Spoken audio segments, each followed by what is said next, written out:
Good afternoon. I guess we are online now. Welcome to another webinar from ERA, the European Union Agency for Railways.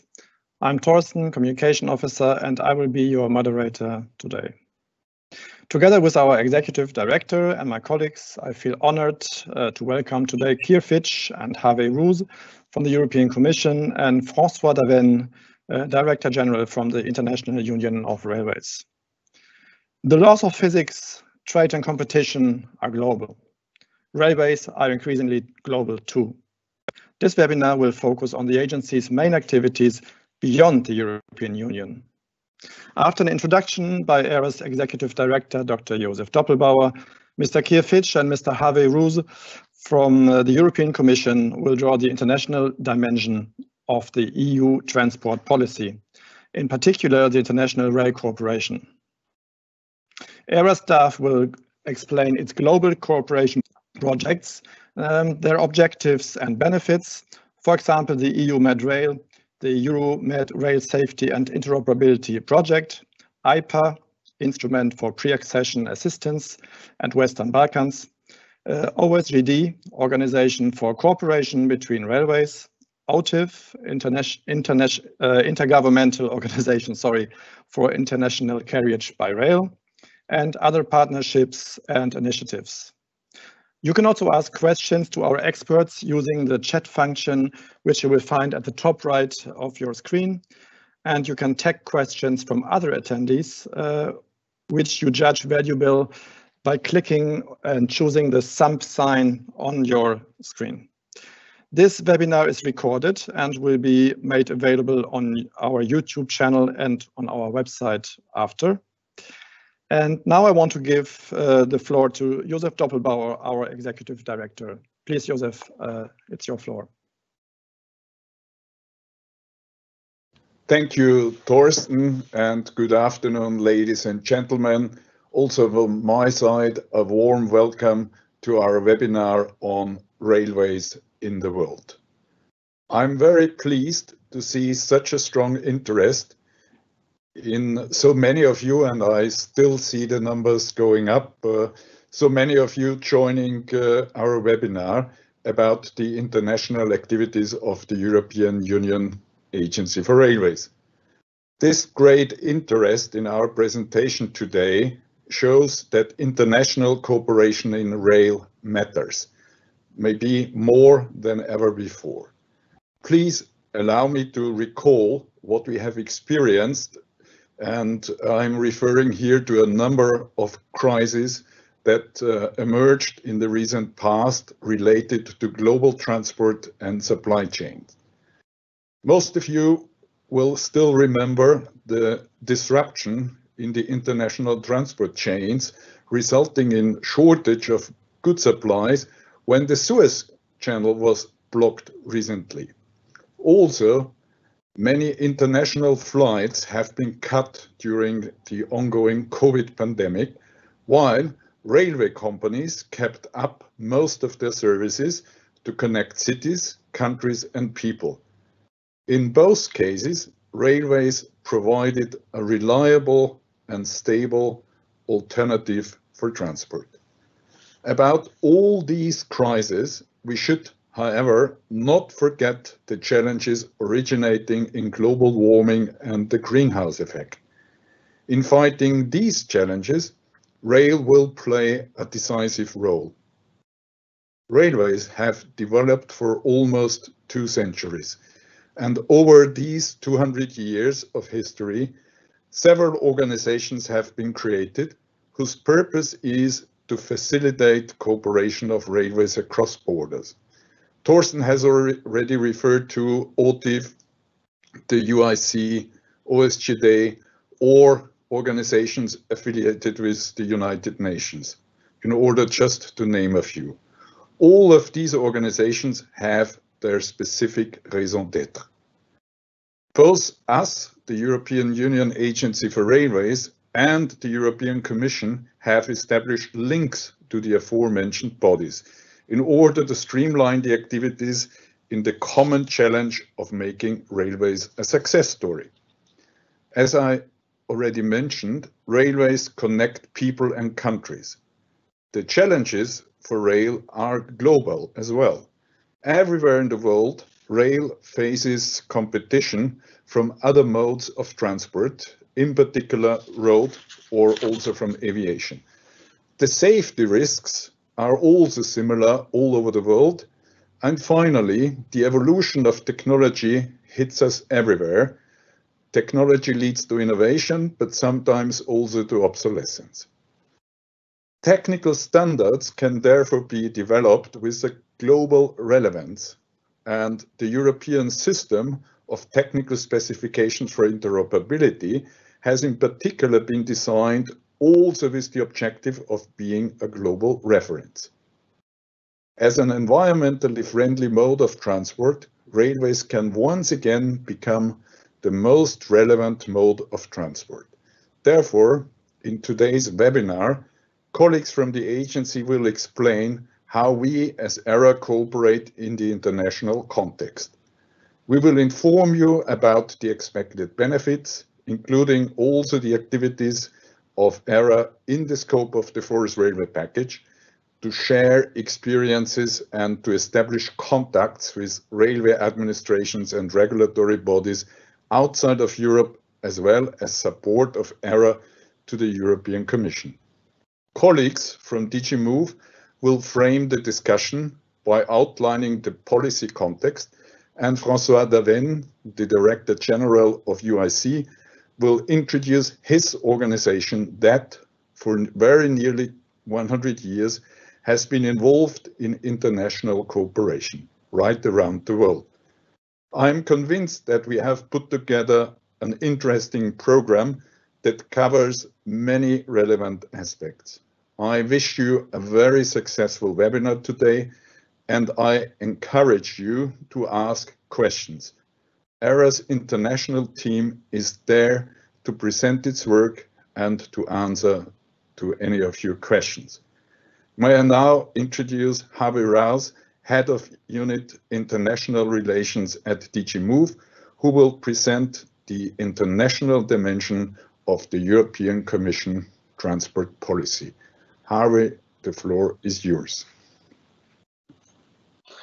Well, thank you very much, and a very good afternoon to you all. First off, I would like to thank you, Dr. Josef Doppelbauer, for your invitation to me to give a few words on really the principles and the objectives of the international dimension of the EU transport policy. Well, as we all know, transport and our trans-European the arteries through which of our internal market flows. Now, as Dr. Josef Doppelbauer has said, the COVID crisis really has demonstrated this even more. And then with the adoption of our smart and sustainable transport strategy, as we look to implement the Green Deal, there is an urgent need of ensuring fair, efficient, safe, and sustainable transport connectivity, and rail is at the heart of this.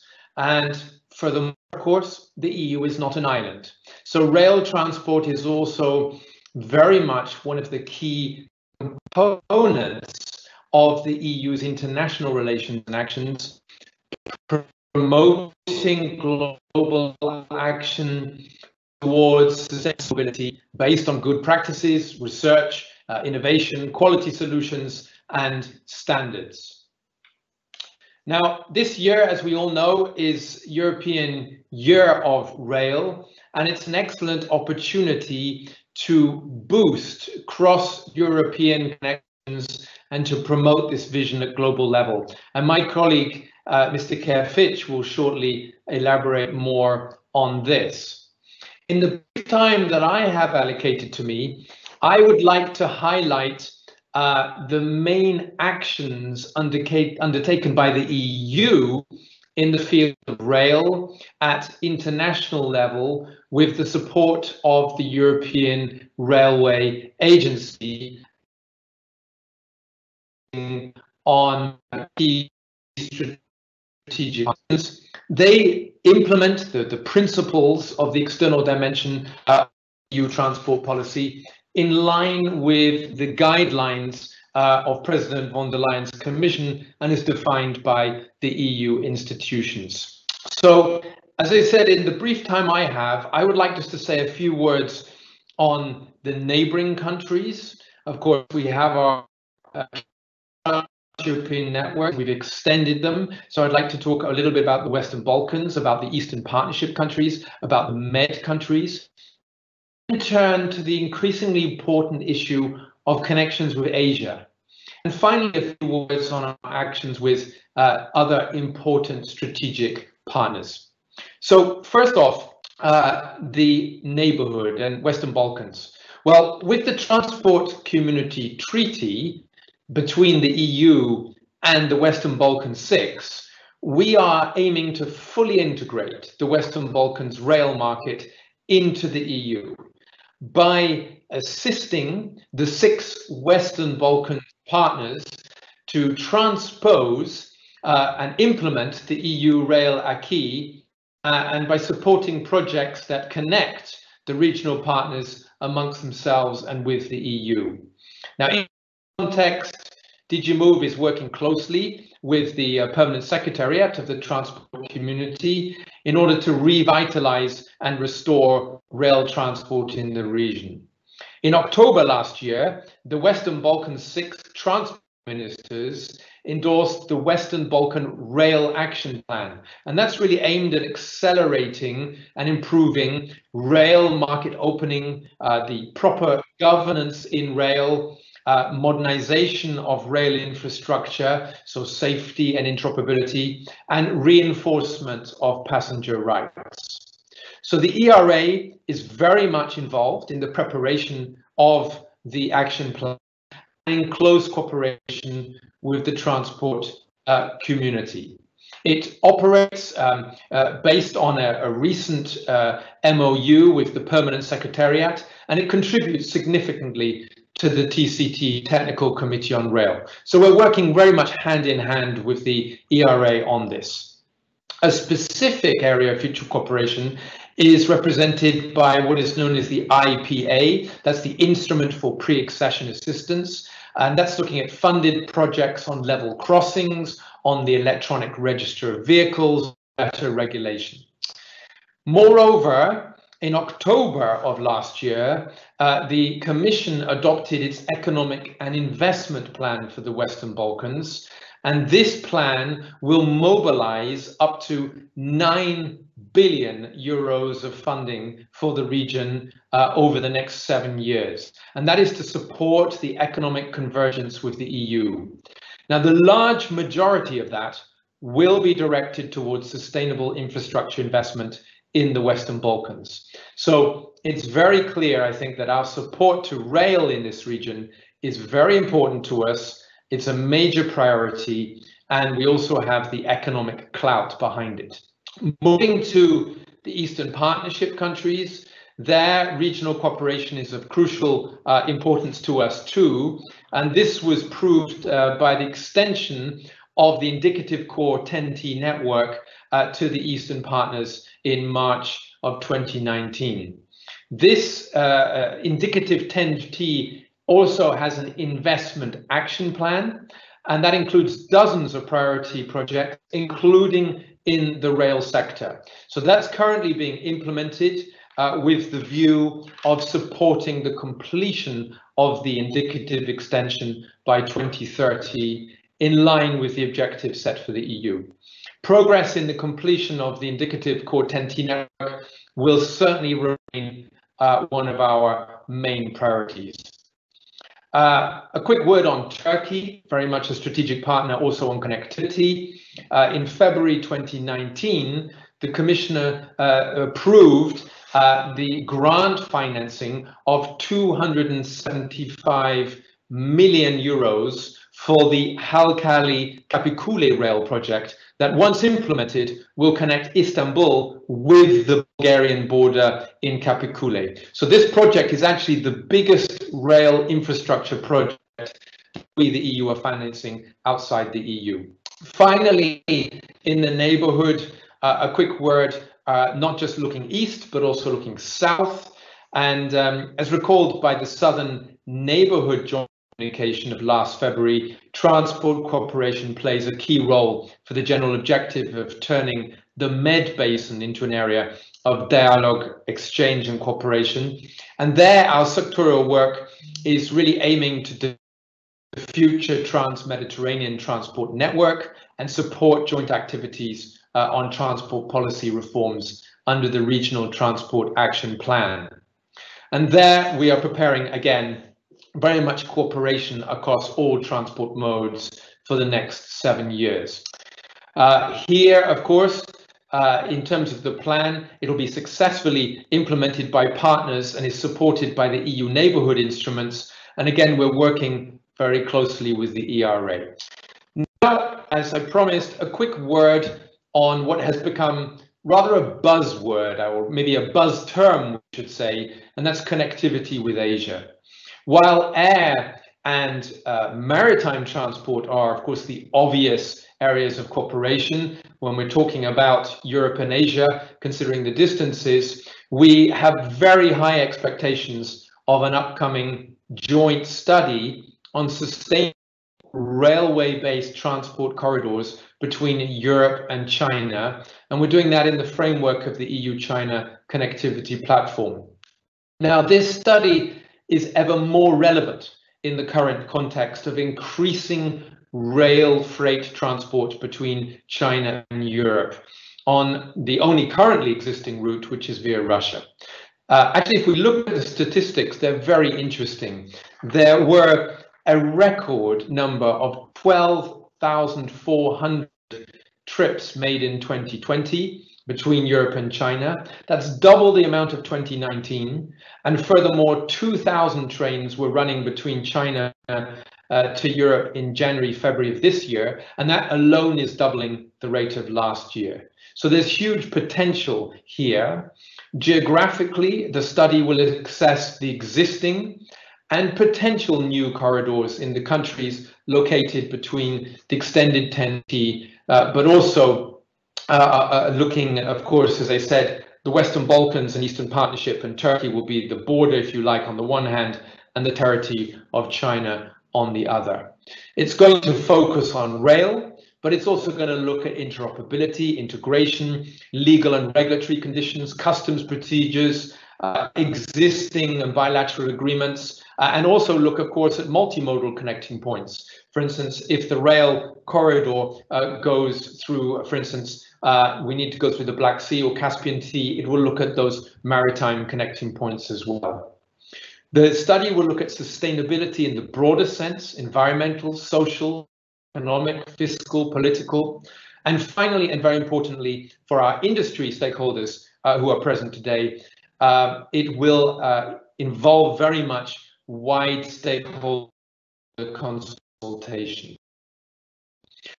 So that is launched, but it's we thought it would be useful to share with you what we are working on currently in terms of EU-China, EU-Asia connectivity. Of course, there's no silver bullet in terms of this connectivity, but what we see is the prioritization of projects as well as transparency can also assist European industry in these countries. It will open up opportunities for IFIs to invest in projects, and it'll, of course, help Central Asian countries identify their own priorities for development. In terms of the other geographical areas, I will not enter into details in the little time I have today. Just to recall, we have rail cooperation, of course, very much with strategic partners such as the US, through regular exchanges with the Federal Railroad Administration, with Japan and ASEAN, through transport dialogues that we conduct with these Asian partners. Canada, we focus very much on rail transport research and innovation, and India, for instance, in the framework of the 2025 roadmap, which covers actions also including on rail.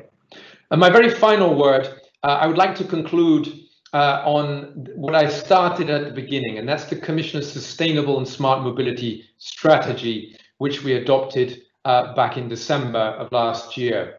Even if there are no specific actions, on the external dimension, the majority of the actions announced by this strategy need to be pursued, of course, internationally. The EU is not an island, and many of the internal actions, of course, also have external impacts. The framework is provided by the European Green Deal. This is 90% reduction in transport-related global house emissions by 2050. The Commission, of course, will continue to promote the use of European technical, social, environmental and competition standards in international fora and in relations with individual non-EU countries across the transport modes. So therefore, other key strategic work streams of the Commission are relevant also for the external dimension of this strategy. These include supporting undistorted international competition, reciprocity, level playing field in the smart and sustainable areas, promoting European technical, social, environmental and competition standards, implementing the foreign direct investment screening.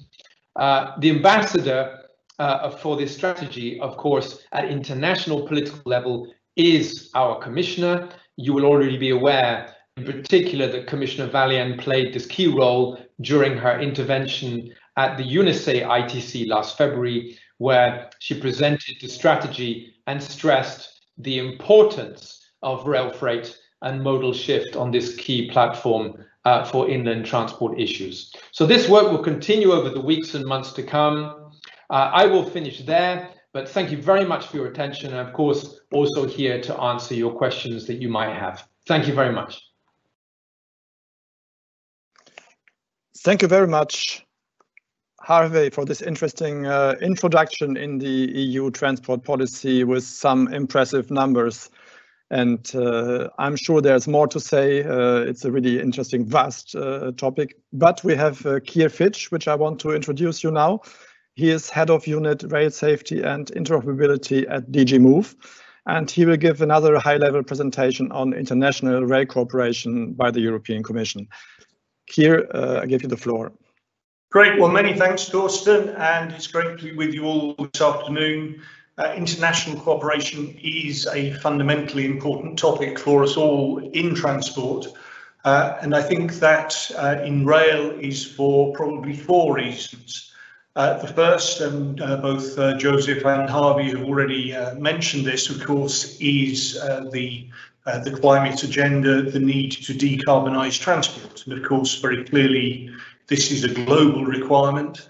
So whatever we can do from Europe, not only to drive decarbonisation of transport in Europe, but across the whole world, is of course very much in our own self-interest.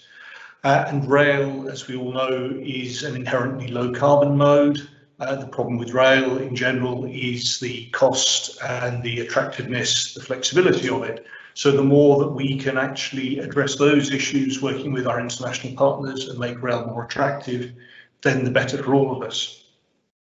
Secondly, of course, the European Union depends on our ability to trade with the rest of the world. And as individuals, of course, we all greatly benefit from strong connections with the rest of the world when we travel ourselves. So, of course, a strong focus of our international work is on ensuring that we can make at least some of those journeys by rail. And the more we can make those journeys by rail, then, of course, again, the better for our environmental profile.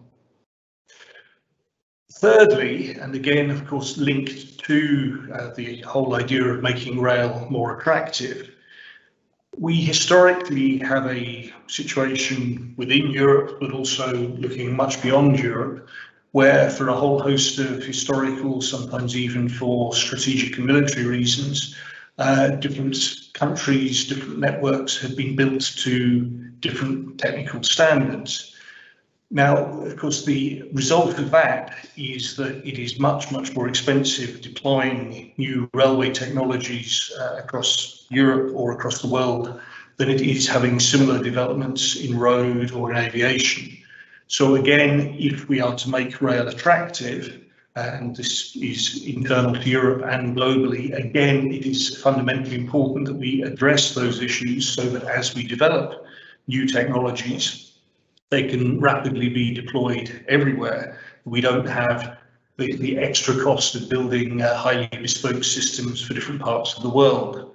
So again, by achieving good cooperation with international stakeholders, we hopefully arrive at a win-win situation where there are bigger markets for railway technology, where that technology can therefore be deployed more cheaply and more rapidly, again providing a win-win for both our own suppliers, but also for our global trade and environmental objectives. And then finally, of course, and Torsten made this point in his introduction, the basic laws of physics that apply to railways are the same as the same across the globe. So by working with our international stakeholders, international fellow organisations, we can work with them on addressing the technical issues that are common to railways across the world, whether they're safety issues, for example, or addressing some of the impacts of climate change on the railway system, security issues perhaps. These are all things where simply by working together, we can learn from each other and again deliver much better outcomes in regulatory terms for the railway system. And of course, finally, the European rail supply industry has historically been world leading. It's long faced strong competition, particularly from Japan and to some extent South Korea. And of course, today faces also increasing competition from China. Now, we welcome competition because it brings better products to all of the world's railways, hopefully cheaper products. But of course, we also have an interest in working with our supply industry, ensuring that they have fair access to markets around the world so that they can keep their world-leading position and, of course, so that they can continue to make an important contribution to Europe's economy. So concretely, what does that mean in terms of cooperation in our international links? Well, Harvey has already, I think, told you quite a lot about the cooperation in the European neighbourhood, which is primarily aimed, of course, at ensuring that we do have free-flowing, smooth railway services between the Union and our neighbours, many of whom apply much of the European railway legal framework and therefore can work very closely with us and, of course, with the railway agency. As we go further afield, we move into the area of support projects, EuroMed Rail supporting the southern Mediterranean countries and the IPA projects and the Eastern Partnership countries. But then I think we move into the area which is much more trade-led. And here you may be aware that the EU has over the last 10, 15 years concluded a number of free trade agreements with important trading partners, Japan and South Korea, for example. And under these FTAs, we are working closely with those countries to try and achieve reciprocal market access for our suppliers and for theirs. Given the historic differences in the railways, that is sometimes a hard thing to do, but it is nonetheless an important objective and one that we continue to do a great deal of work on. Harvey's already mentioned China, so I won't elaborate further on that, but of course is a fundamentally important topic, both for the supply of railway equipment and now for the land bridge with China. Another area which is of developing interest for us, however, is Africa. And here, of course, Africa faces the same issues as the rest of the world in terms of decarbonisation. At the moment, however, the African railway network, well, isn't a network, it's a series of fragmented systems often in single countries or at the very most only across small regions of Africa. But we are now engaging with Africa to see how we can work with them to better promote rail as a sustainable means of transport across the African continent. And of course, if that is successful, and it's a very long way from fruition, I would have to say, but if that is successful, then of course that is also something which would give rise to the potential for direct services between Africa and Europe via the Middle East. And then finally, on the issue of exchange of best practices, we engage with a number of important regulators around the world. And in particular, we've got some very good exchanges now with the US Federal Railroad Administration, the FRA. Of course, American railways are very different to European railways because they are very heavily freight-led. There's much that we would like to learn from the US about making freight work, but equally there is a lot, I think, that they can learn from us about making passenger railway work better. But particularly with the new administration, with President Biden having a very strong railroad agenda, this is a cooperation that I think we will be looking to build on quite considerably over the coming years. And then finally, I should mention international organisations in the case of rail. Of course, we will hear in a minute from François Debennes, who leads UIC, the Union Internationale de Chemin de Fer. But we also have important work with 3 international organisations, OTIF, which represents much of the standard gauge railway network across Eurasia, OSJD, which is historically been the Russian broad gauge railway area, and then finally the UNECE, which is particularly important for promoting some of the commercial contractual relations in rail, so supporting the work that we do on the technical standards from the commercial point of view. So it's a rather complicated setup for rail in international organisations for historic reasons, but that's one that we also very much engage with. I will leave it there, as I think we've already given you quite a thorough introduction, but of course I'm very happy to answer questions later on. Many thanks.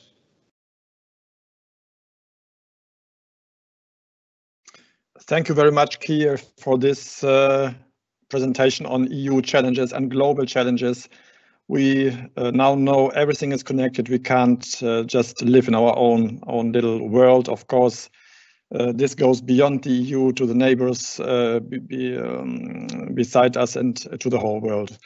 I want to introduce you now my colleagues from the International Relations team from the agency who will present the international activities, and we will answer to your questions, because I see quite some questions already coming in, quite some precise questions and specific questions. I hope we can answer all of them. Otherwise, we will maybe answer them later on. But anyway, after this session, in the very end of the session, we will answer a few of them. That's for sure. So stay put. Now I will want to introduce you to Elias Dawood. He's project manager for the EUMED Rail, and go ahead, Elias, it's your turn.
We have some issue, I think, with the sound. We cannot hear Elias. Maybe we can. Is it better now? Now it's there. Okay, it's fine. It's fine. Sorry. Perfect. Okay, so we had a sound issue. So can you start again, please, for me from the beginning? Thank you, Elias. Thank you. So good afternoon, everyone. I'm really sorry about this technical issue. I'm very pleased to introduce you to the technical assistance provided by the agency to countries of the Southern Mediterranean countries as part of the EUMEDRAIL project. Let me start with a few words on the purpose of the EuroMed partnership. As already mentioned by the European Commission, the idea is to create an integrated and multimodal transport network, promoting very close cooperation between the two shores of the Mediterranean on regulatory convergence to afford an accessible, reliable, safe, secure and connected transport, but also on infrastructure through the development of the Trans-Mediterranean Transport Network, the TMNT, that will be connected in the future to our TNT. This dialogue is structured under the Union for the Mediterranean, an intergovernmental organization bringing together the European Union and 15 countries of the South and Eastern Mediterranean. This body is acting as the steering body to enhance this regional cooperation and supervise the implementation of projects, initiatives to address strategic objectives, stability, human development, and economic and regional integration. Since 2017, as you can see in the slide, the European Union Agency for Railways has been managing the EuroMed Transport Super Project for Rail to assist Mediterranean countries, namely Algeria, Egypt, Israel, Jordan, Lebanon, Morocco, Palestine, and Tunisia to achieve the rail objectives contained in the action plan. These to improve operations, but also efficiency of the railway system. The project received a financial contribution from the European Commission, from the Directorate General for Neighbourhood and Enlargement Policy, DG NEAR, of €2 million for the period 2017-2020. In December 2020, this technical project has been extended for 2 more years. And I'd like just to mention that this project has a regional dimension and is also supplemented by a number of other instruments, such as twinnings, the technical assistance and information exchange of the European Commission, TAIEX, and among other bilateral programs. Let me now, can you see the slide on the structure and the approach? Because I can't see the slide, but anyway. So let's have a look to the specific objectives of the project and to see how this assistance takes form. So I'd like to start first with the Regional Transport Action Plan, starting with the action plan, specifically the accession to international conventions, the Convention Concerning International Carriage by Rail, OTIF, that my colleague will be detailing a bit later, and the application of its technical appendices. Here, under the action line, we mean the participation of countries in the work of international organizations such as OTIF, but also, it's really strange. Can you hear me? Yes? Yes, we can hear you. Thank you very much, because I have received a message saying that we cannot hear me. Okay, on the other hand, the Regional Transport Action Plan referred to safety and interoperability in its Action 12, with first the implementation of safety management system by operating company, data collection and reporting of accidents, including the setting up of a national safety investigation, national investigation body, the management and improvement of level crossing, but also structural reforms looking, for instance, at the separation between infrastructure management and operations, but also the opening of railway market and long-term strategies to facilitate model shift. Here, the Regional Transport Action Plan refers directly to the agency to assist the Mediterranean countries in these processes, notably through the exchange of best practices. The EUMEDRAIL project has been designed as a dissemination and capacity building project, and the multi-annual EUMEDRAIL action plan covered 3 main types of activities. We had dissemination events, workshops, seminars, and conferences, the organization of technical meetings. We also had and have training of experts at agency premises, but also targeted bilateral assistance focusing on the need of beneficiaries whenever they express them. I will continue now with some highlights and benefits from the project. I have listed here some of our output indicators from our single programming document. So far, the agency organized more than 20 technical meetings, workshops, seminars, conferences involving close to more than 500 experts from the region, but also an array of key EU stakeholders from decision makers, rail representative bodies, member of agency networks, railway undertakings, infrastructure managers, NSAs and NIBs, etc.